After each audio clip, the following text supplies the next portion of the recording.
നിങ്ങളുടെ പേരെന്താണ്? മനോജ്. മനോജ് ജോയിന്റാറ്റിയാണ്. ഇവിടെ ഒരു മാവേലിക്കര പറഞ്ഞാൽ ഒരു ഓണാട്ടുകാരുടെ തനത് സംസ്കാരം. എന്റെ വീട് മാവേലിക്കര തന്നെയാണ്. മാവേലിക്കരയാണ്. അതെ അതെ. അവിടെ നമ്മുടെ ഒരു ബുദ്ധപ്രതിമയുണ്ട്. ബുദ്ധപ്രതിമ ഇപ്പോഴും ആരാധിച്ചുകൊണ്ട് കിടക്കുന്ന ഒരു സംസ്കാരമാണ് ഉള്ളത്.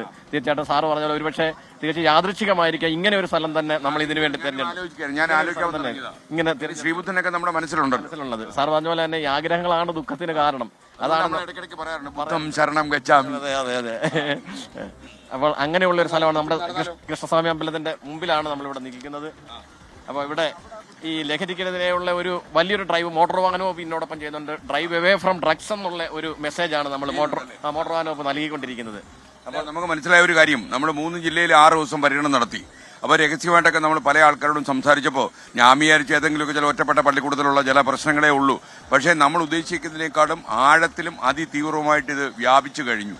അപ്പോൾ നമ്മൾ ജനങ്ങളും പോലീസും എക്സൈസും മോട്ടോർ വെഹിക്കിൾ ഡിപ്പാർട്ട്മെന്റും പണ്ട് സന്നദ്ധ സംഘടനകളും വിദ്യാർത്ഥി സംഘടനകളും എല്ലാം ഒന്നിച്ചു നിന്നാൽ നമുക്കൊരു ചിലപ്പോൾ 2-3 മാസം എടുത്തതിന്റെ പരിഹാരം ഉണ്ടാക്കാൻ പറ്റും. തീർച്ചയായിട്ടും സാർ. അതാണ് മോട്ടോർ വാഹന വകുപ്പിന് അത് ഇനിഷ്യേറ്റീവ് എടുക്കാൻ കാരണം എന്ന് പറഞ്ഞാൽ ഒരു വണ്ടിയിൽ ഈ ചേട്ടന്മാരെ സഞ്ചരിക്കാൻ അനുവദിക്കരുത്. നിങ്ങൾക്ക് തടയാൻ പറ്റുന്ന കാര്യം അതാ. തീർച്ചയായിട്ടും ഈ വാഹനാപകടങ്ങൾ ഉണ്ടാക്കുന്ന നമ്മുടെ യുദ്ധമൊക്കെ ഉണ്ടാകുന്ന സമയത്ത് ഈ ഫുഡിന്റെ ലൈൻ കട്ട് ചെയ്തില്ലേ എന്ന് പറയുന്നത്.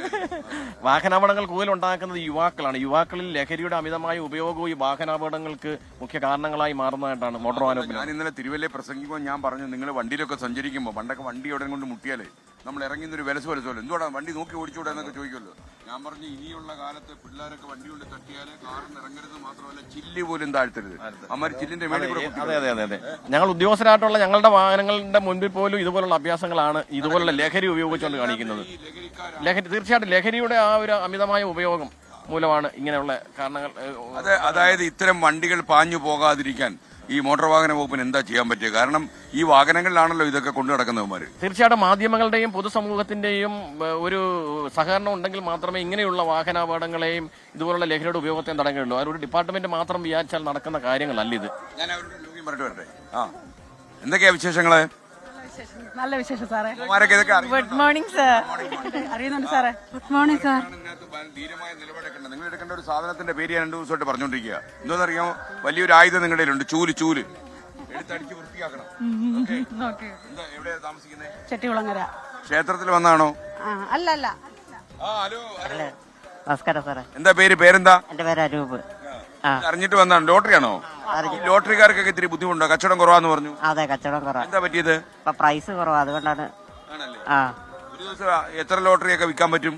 ഞാൻ 60 വിൽക്കത്തില്ല സാറേ. എന്റെ ഒരു വളരെ സന്തോഷം. 60 ലോട്ടറി വിൽക്കും അല്ലേ? അതെ. ഇവിടെ ദിവസം ലോട്ടറി വിൽക്കാൻ പറ്റിയില്ലെങ്കിൽ എന്നെ വിളിക്കണം. അന്നത്തെ ചെലവ് ഞാൻ ഡീൽ ചെയ്യും. മെസ്സേജുമായിട്ടാണ് വന്നത്. ഡ്രൈവ് അവേ ഫ്രം ഡ്രഗ്സ് അല്ലേ? അതെ. എന്നെ സിവിൽ സ്റ്റേഷനിൽ ദേശീയ പതാക ഉയർത്തണം. അങ്ങനെ നമ്മുടെ ഭരണസിനായന്ത്രമായ മാവേലിക്കരയിൽ ദേശീയ പതാക കഴിഞ്ഞ സ്വാതന്ത്ര്യത്തിന് അനൂപ് ഉയർത്തി. ഗ്രേറ്റ്. അപ്പൊ വളരെ സന്തോഷം നമ്മൾ കാണാൻ പറ്റിയത്. നമുക്ക് അതിന്റെ ഇടയ്ക്ക് ഒരു വാർത്തയിൽ കയറണം. സ്റ്റുഡിയോയിൽ നിന്ന് ഇങ്ങനെ സമ്മർദ്ദം വരുന്നു. സർക്കാരിൽ നിങ്ങൾക്ക് സമ്മർദ്ദം വരുന്നല്ലോ കേട്ടോ. ഓക്കെ.